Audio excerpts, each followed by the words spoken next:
Sophie Peterson. Hi everyone, my name is Sophie. And this is the Tell Your Story podcast, where we have survivors, allies, victims of sexual assault, domestic violence, gender violence, and more. And today's guest is Alex Ware, autism acceptance advocate. Today's guest is Morgan Shett, doing a lot of great things within her community and more awareness of sexual assault. With me is Ryan Mitchell. No worries, it's Nina Corcoran. Sharing his story on being physically abused. Let me introduce you to Austin. Yeah. Hi. Hey, how you doing, Mom?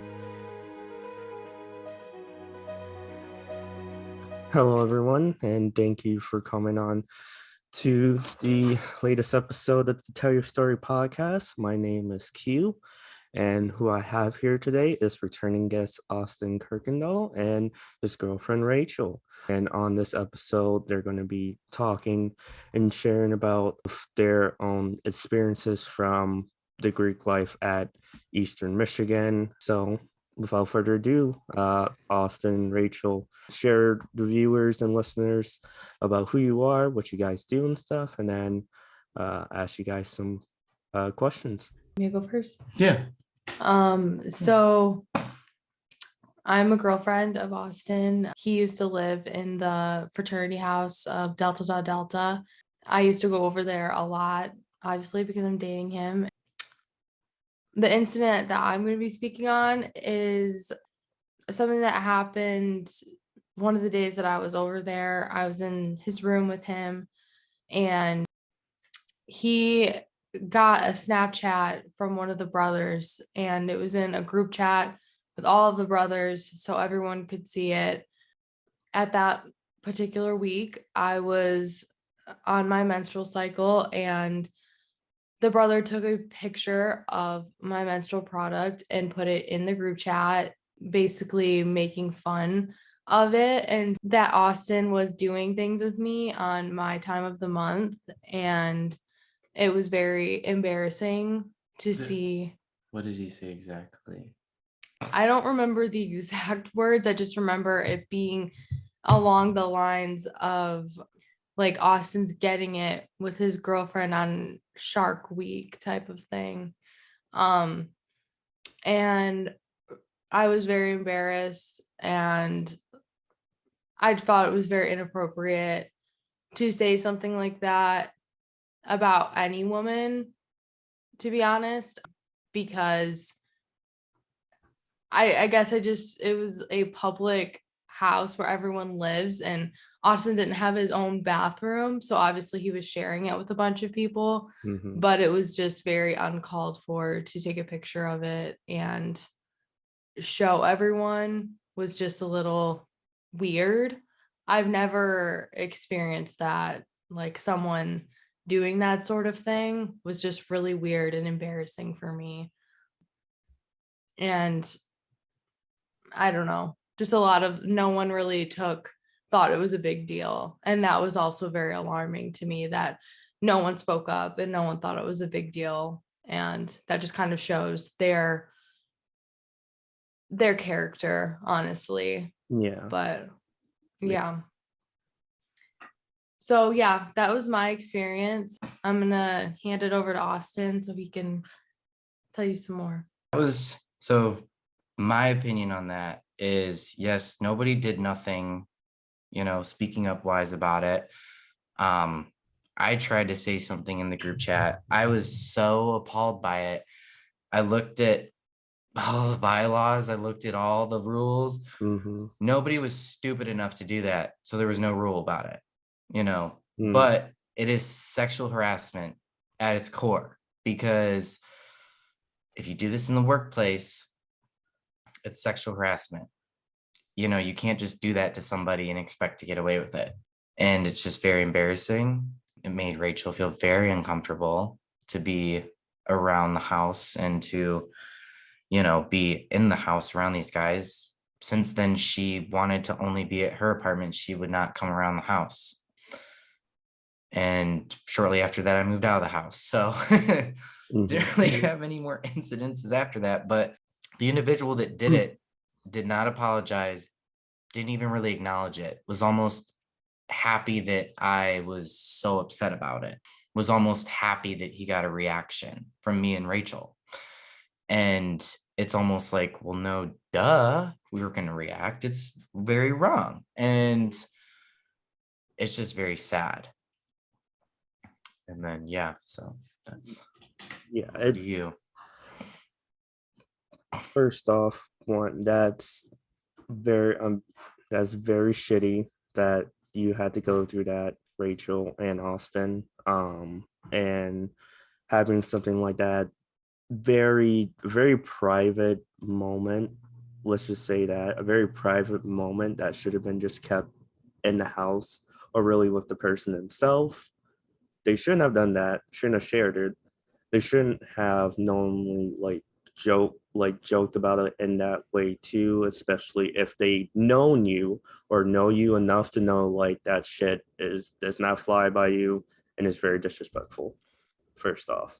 Well, I think that's why this individual would do things like this, is because he knows I don't put up with this stuff. He knows I'm gonna always come at someone that does something wrong. Like, not, he always knows that I'm gonna speak up for what I think is right. And I think that that's why he definitely did it, is because he knew me like that. You know what I mean? You would think that somebody would know you and not do something, but in reality, he knew me and went the other way. Yeah. So, especially being in a fraternity where you're supposed to have a brotherhood that understands you as a person, like they're supposed to be like family almost, and then this stuff happened. And so I understand that you did like go up to the proper authorities, like at least within the organization themselves, and went through all the bells, hoops, and whistles and all that fun stuff, and nothing came out of it. Like, well, I was told that I couldn't even report it to honor board because there's no bylaw. Yeah. There's no rule that I could have reported, and it would have just been a he said, she said at that point. So nobody was like wanting to do anything about it at that point. Not even like a little slap on the wrist or nothing, just nope. Wow. So just kind of had to take it in a way, So just because it's not in a bylaw, they can't do anything about it. Well, realistically, it was me and Rachel that were upset, and everybody else that knew about it was fine. They didn't care. They didn't care. They were like, okay, well, they're outnumbered in the way that they feel. So the society way that, we're going after is just like, yeah. Yeah. I think at that point, it's really then just to talk about the culture then within that organization itself, and how much it really doesn't even nurture positive accountability, or even just like respect, like self-respect and respect to others as well too, especially if they come from like a different life that you don't know and stuff like that, and you never know what you say or will do that could like make that person feel some sort of way and stuff like that. Well, 100%. And that is why, I look at it like, I would, if this individual had their girlfriend over, God forbid if I took a picture of, their girlfriend's menstrual product, you know what I mean? It's like, it's a very one-way street, it seems like if I were to do that, which I would never do that, I'm just saying that if I were to stoop down to that level, it would almost be like I would get smacked again, if that makes sense. And that's why I would never, stoop down to that level. It's just disgusting, but very vile. And like you said, it's just about creating a positive, accountable environment where if somebody calls you out and they say, hey, you did this, hey, I saw you, Mr. Green, in the ballroom with the candlestick and da da da, like, you can't just say no at that point. You can't just be like, I didn't do it, you know? Like, you literally sent a Snapchat to everybody. And it's very embarrassing. It's like Rachel felt that she couldn't even have her, her period at the house. Like, it was just like, it was one of those things where it was like she felt like she had to hide it after that, which any woman should never have to feel like that. Yeah, it's they have to hide that stuff. Yeah, and it shouldn't even be something that should be mocked about or joked about or even any of that too. Like, And it really caused her a lot of mental distress and especially discomfort, that's for Mhm. sure. I mean, she was very taken back by it in the moment. I can remember it was very, very like, I've not seen Rachel like react like that to anything. Mhm. Um, With that said, if there are like any like people like from like within the community that are listening to this, or friends or family that you guys know, like what would you guys like to say like after all this, and what would you like people to like think about like the next time, especially people within like Greek life organization and stuff, and trying to foster more of a welcoming atmosphere that doesn't joke about like personal shit like like a woman's menstrual product and stuff like that. my biggest thing takeaway from this is that it's really hard for me to vouch and trust for guys that can't follow small rules of don't sexually harass brothers' girlfriends. How are you gonna follow sexual harassment or sexual assault when someone random is in the house? Mm-hmm. It's very scary. It's like if you can't do one thing, are you gonna do the other thing? I can't trust them. I can't if I can't trust them, then it almost scares me for any other woman, person, and it's just very just alarming almost. Mm-hmm. Definitely. And Rachel, what about you? I guess I would say that they really need to try to make the atmosphere more welcoming for women. It's very not a friendly environment at all, Mm-hmm. especially how disgusting and dirty the place is to begin with, just to talk about that. And then Go off. a lot of the brothers weren't welcoming, like in the first place. They didn't talk to me. And when I would try to initiate like conversation or whatever, Mm-hmm. it just, they wouldn't talk to me or make me feel welcome at all. Especially the brother that said the thing in the Snapchat. It was weird because I've never said a word to that brother, like Mm-hmm. ever. And I guess I just feel like they really need to try and make their environment more welcoming. It was just, They expect you to welcome them in their own yeah, environment. right. And it's like, that's not my environment. And me personally, when I have people come to my apartment, like I try to make it as welcoming as possible and make that person feel very at home. Ask Austin whenever he's over, I accommodate to what he wants and things like that. That So is true. it's just really not the best environment really for anyone. And I think that they need to work on that. Mm-hmm. But yeah, I guess that's what I would say. For sure. And I think anyone and everyone could agree. And honestly, I think we all deserve to have like spaces of like peace and respect and lovingness and stuff, and no like iciness or fakeness or any of that too, because like there's just too much of that. And and in Mhm. my own personal opinion, I think there should be less of that too. Mhm. Especially within our own communities too, where we should feel loved and respected and safe at, but we can't even feel like that too. I mean, shit, we're like in our early 20s, about to be in our 20s, and we're dealing with this shit. No, and I agree. and I Another thing that I guess I would say is in general, it's really hard for that many of people to get along living in a house. How Mhm. many people live there? There's like up to 15. A lot of them didn't talk to each other. A lot of them would even say that they hated living there. And it's like, if you are living there and you don't like the space, you don't like the people you're around, it's not going to make it a good environment for guests, let alone the people that live there.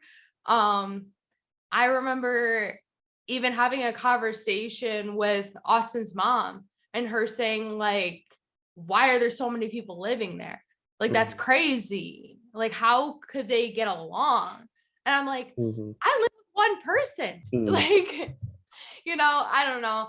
I guess I feel like there's a lot of deeper issues going on that people don't address. They don't want to talk about it. They don't want to talk about emotions or anything that's going on.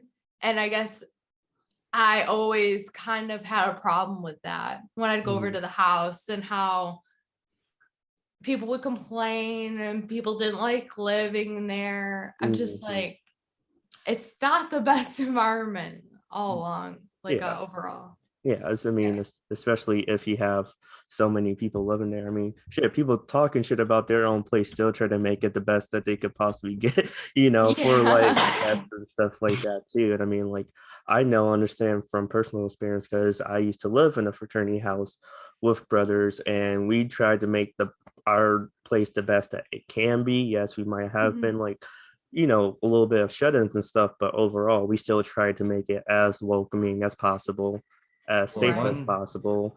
But most importantly too, we also understood like it was our place too. We have to like take care of it and be the best representation of that too, especially if we follow the values that we're supposed to follow, be the best people that we can be and stuff. And like, we can't do that if we can't be that example if we don't follow our own very own like codes and stuff and what's right and what's wrong and taking care of our own space and stuff. I know it's like all over the place, but it's no, you're fine. I was just gonna touch on, like, since we're on the topic of just fixing up the environment and all this other stuff, I'm not going to touch on it right now a lot, but the red painted room, I do remember that I have definitely brought up it being painted a different color, even the colors of the fraternity, and I was turned down. And I remember I was turned down by the same individual who took the same picture. So it just goes to show that, when I was in the house, I definitely did try to change it and make it a more welcoming and non-creepy environment. And then another thing too is that I've brought up is having cameras in the house, inside the house. Nobody feels safe if there's cameras outside, because whatever happens on the inside, you don't know. And I feel like having cameras on the inside of the public spaces where people are publicly hanging out is fine. Like, obviously, no, you don't want to be watched all the time. That's not the case. It's not to watch you. It's to revert back to, oh, somebody said that they got touched wrong.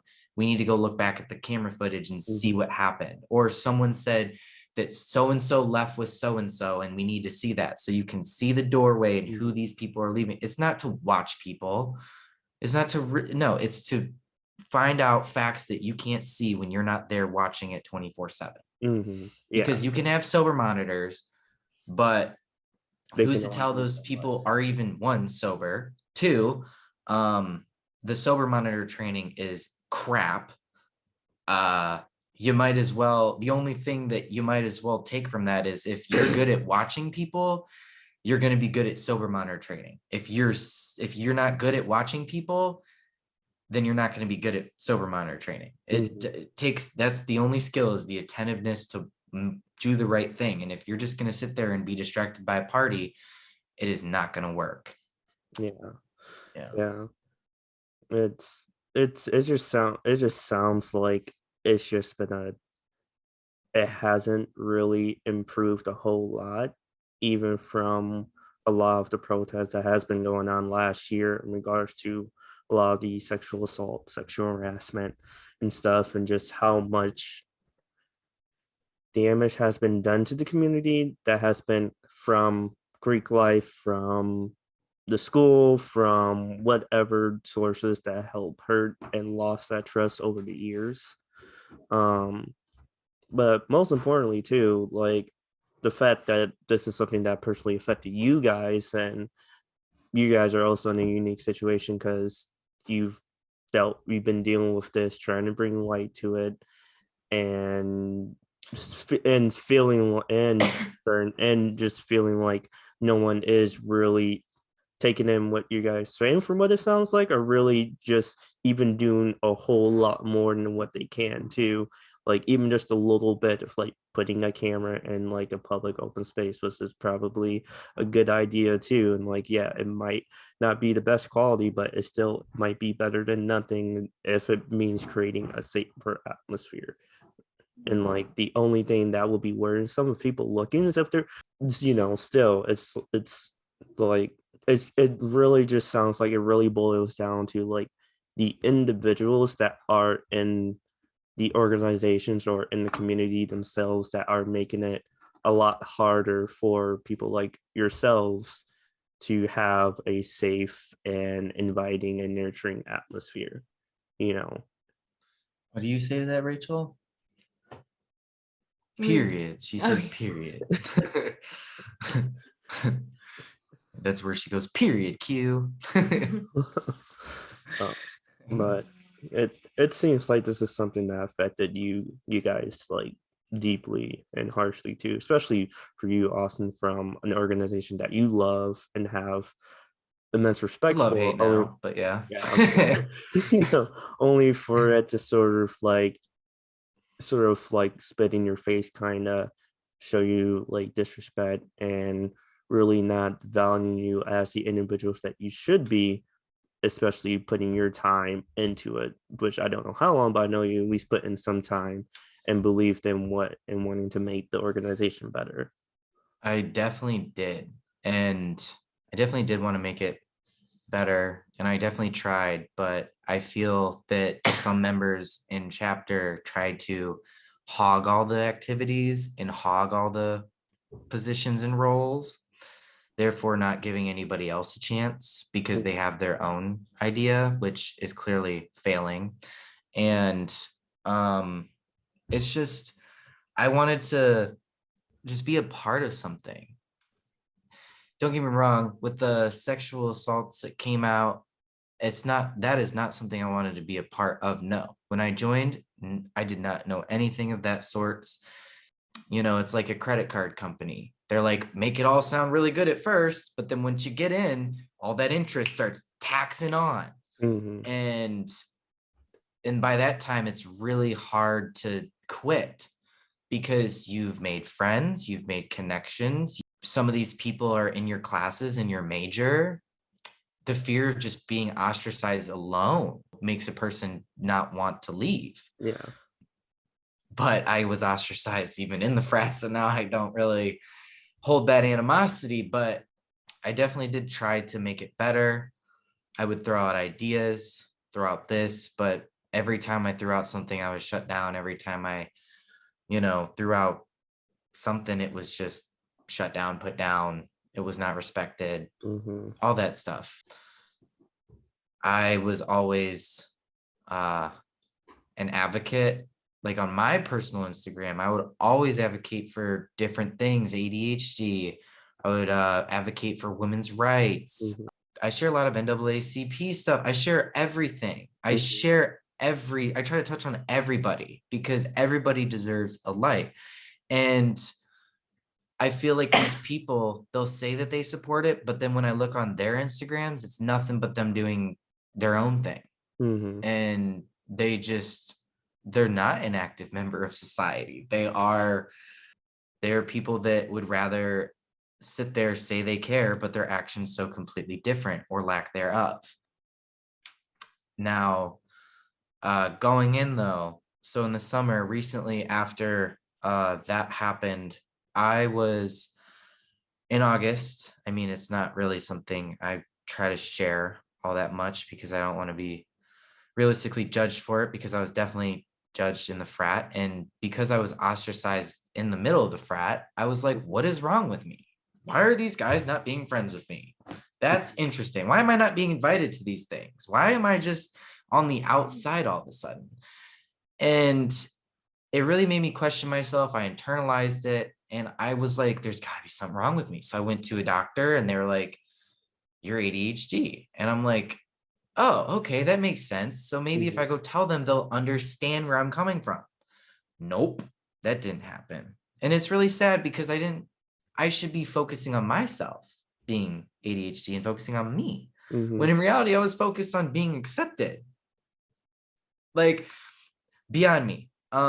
So my doctor wrote a note because the environment, like Rachel said, was so terrible that my doctor wrote a note saying that it's not an ADHD friendly environment and you should probably live in a space of your own to be the most successful Austin you can be. And well, when I brought that up, I was called selfish. I was said, why didn't you know this before you joined or moved in the house? I was attacked, verbally. I remember being in the summer, everybody, it was about 15 guys, including me, because they were just so shocked that I was moving out. And oh my God, one less person will raise the rent $29. Scary. It's 29. They could easily find another brother if they find. I still know how hard it is to even try and get brothers. Well, they tried to put that responsibility on me, Q. Yeah. But still, they said, screw you and your ADHD. You go find somebody. That it doesn't make them. It doesn't make it right for that. And I understand their upsetness when it comes to a last second, like Lisa's about to start. I just found this out, but you got to do the right thing. Yeah, they can't like gaslight you or say they gaslighted the heck out of me, reverse victim blame, all that stuff. And then it was me being yelled at by 15 other guys on a Zoom call. I mean, I took every bit of it and I came back at them. I'm not afraid about that. But they were mad at him. They were very mad. Like understanding. Like no one was understanding. Everybody was just it was almost like I was that nuisance, like a nuisance to them. Like, ugh, the ADHD kids at it again, like it's just. That's where they all brought up, like, we don't like living here, but we stick it out. I'm like, no, it's like, cool, but I'm sorry you're not doing anything about it. That is not my issue. Like, it's everyone's an individual in that house. They decide to be there because they want to. They can decide not to be there if they don't want to, because of their own personal choice. I'm not gonna be like this person that's gonna be like very judgmental and shit like that against you making the best decision for yourself and call you selfish and shit, when in reality you're probably doing what's best for you. I might have fucked shit up in my own way, and I might do some soul searching on my own if I cause an atmosphere or anything that may have caused you to be that way and stuff like that too. Or if not, still I have to respect your decision and stuff like that, because like at the end of the day, people come and go into our life, and sometimes we have to do it for what's best for them and stuff. And no, I completely agree for that. And I'm not going to say his name out of respect, but I do remember we had somebody who was trying to join, and in the fall, he was trying to join, and pretty much what happened was he decided what was best for him was not to join. He explained that perfectly. And it was really heartfelt message. Like, this person really came from a good place. You could tell that he was trying to do what was best for him. And you can't dog a man for that. And so because of that, the guys dogged him. They were like, this guy can't come to any of the parties. What an a-hole. How are you gonna rush and then not join? It was almost like they're like, this bid we give you, you're disrespecting us by denying it. And it's like, No, that's a street. It's That's just a an street. organization. Like That's petty, even it's for an organization. That's really petty. yeah, it's like people that don't join them, they block. And it's like Mhm. like they use the block button on on social media. And it's like, and then the worst part is, man, they make these people think that they like them, you know, but behind closed doors in the group chats, they're like, this kid, F this person, you know? Mm. And it's just, it's really sad because it's like, I've seen, and yeah. Do you want to talk about what happened? So because of everything and all this stuff we just talked about, I decided to take a little break from Greek life, a little breather almost. Did that. And the last time I was at the house was for mandatory reasons because I had to sober monitor for a party on October 2nd. Couldn't really get out of that one. Making sure everybody's bags were okay and everything. I mean, I do my job. So that's all it is.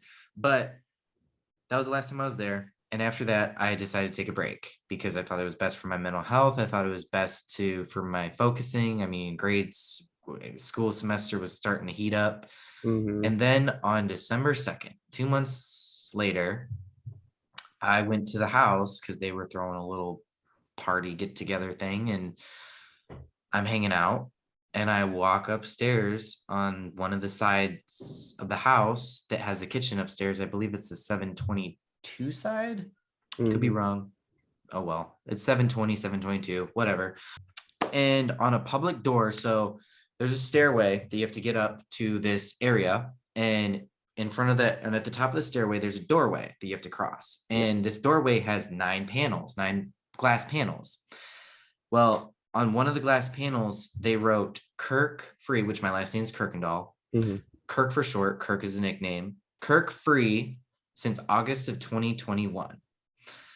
Now, one honorable mention that I've talked to a couple people, and one person really said something that stood out to me the most. And it was, this person said that it was almost like a construction site, and how that said, we have had no accidents with anyone since August of 2021.